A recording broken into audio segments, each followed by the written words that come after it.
Good morning. It is 8:51 on Thursday. My days are getting all mixed up. I'm having a hard time keeping up with what day it is.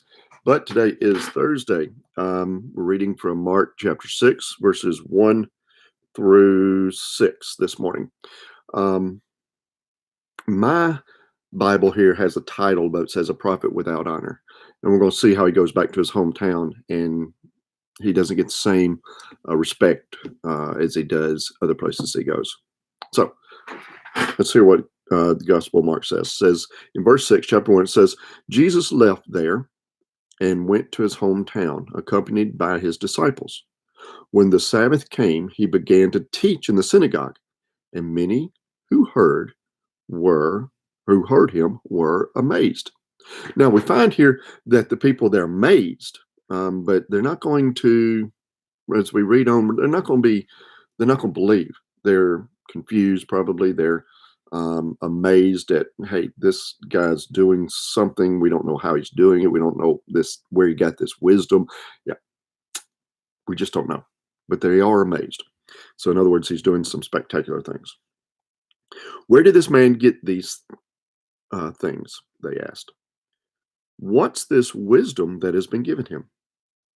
What are these remarkable miracles he is performing? Isn't this the carpenter?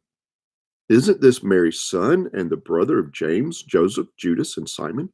Aren't his sisters here with us? And they took offense at him. All right. Isn't this the carpenter? You know, Jesus was the son of the earthly father, Joseph, who was a carpenter. Now, we don't know where Joseph is. There's been a lot of speculation. Maybe he died when Jesus was very young. For whatever reason, he's not in the picture here. And we see also a list of Mary's sons, James, Joseph, and Judas, and Simon. And then Jesus has some sisters. They're not named because in this day they typically wouldn't be named. We find that these guys, they don't believe in Jesus. They don't believe who Jesus is. Mary, did she tell them at some point or another? Did they just believe their mother was nuts? Because we know Mary knew who Jesus was. I mean, obviously, the angel told Mary who he was, but they don't believe him. They don't believe he is who he says he is. They don't believe how he can, they don't understand how he can do all this stuff. And the neat thing is, in this list of his brothers, James, Joseph, Judas, and Simon, James will be called James the Just after Jesus' resurrection and ascension.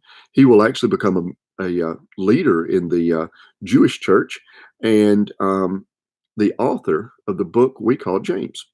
And then Judas, we know better as Jude. And he will also author a book in the Bible named Jude. Why is he called Judas here? Jude later. Not a lot is known about Jude. Maybe there's speculation that maybe he changed, he called himself by Jude, or they started calling him Jude instead of Judas because of Judas Iscariot and what happened. We don't know. But anyway, um, says they took offense at him. They didn't like the fact they thought he was trying to con them. But then verse 4, Jesus said to them, a prophet is not without honor. Prophet has honor in other places, except in his own hometown, among his relatives and his own home. Why is a prophet not accepted? Why does he not have honor in his hometown? Because they knew this kid. They knew him growing up.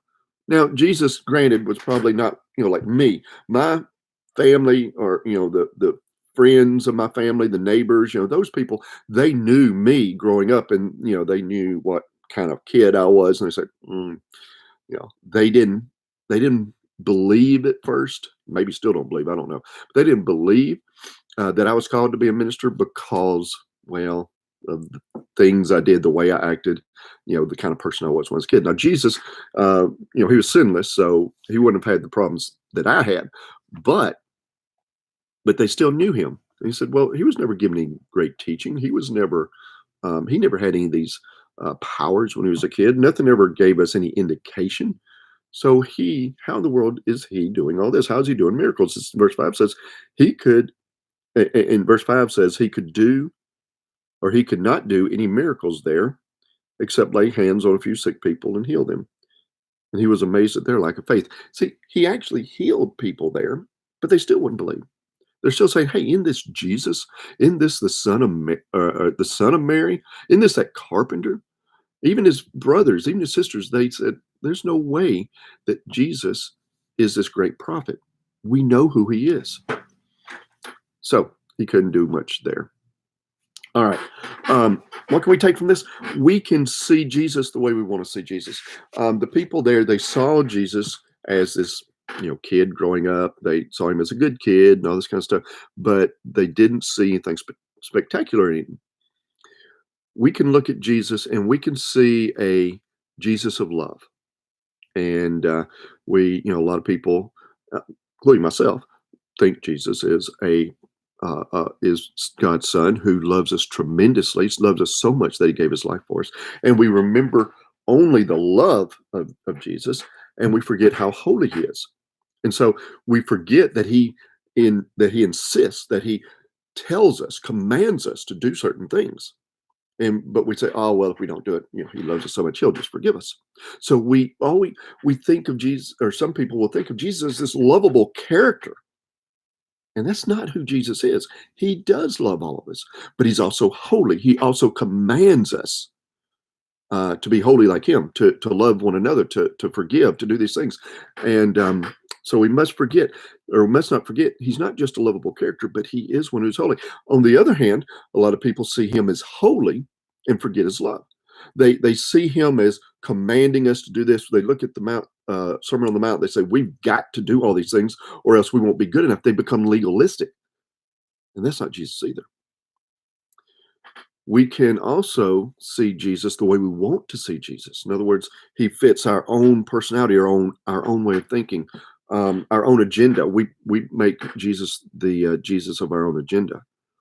Um, we read in the Bible the things that we want to read, and things we don't like, we kind of push aside, or we just forget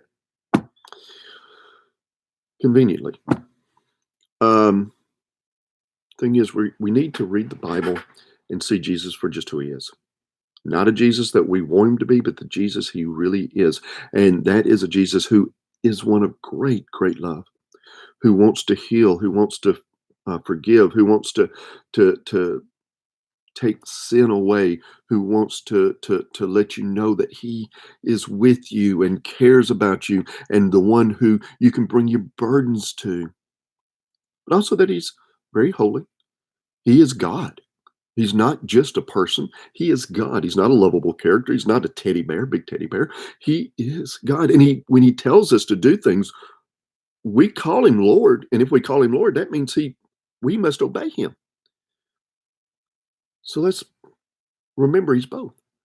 And let's live out our lives reading the Gospels, Mark, John, Luke, Matthew, and then reading also the epistles to hear about what he expects of us. And let us live out our lives being the people he expects, realizing that when we fail, he loves us enough that he will forgive us. But let us not forget either side. For he is God, he loves us, he forgives us, and he commands us. Be safe today. Have a great day, and we'll see you next time.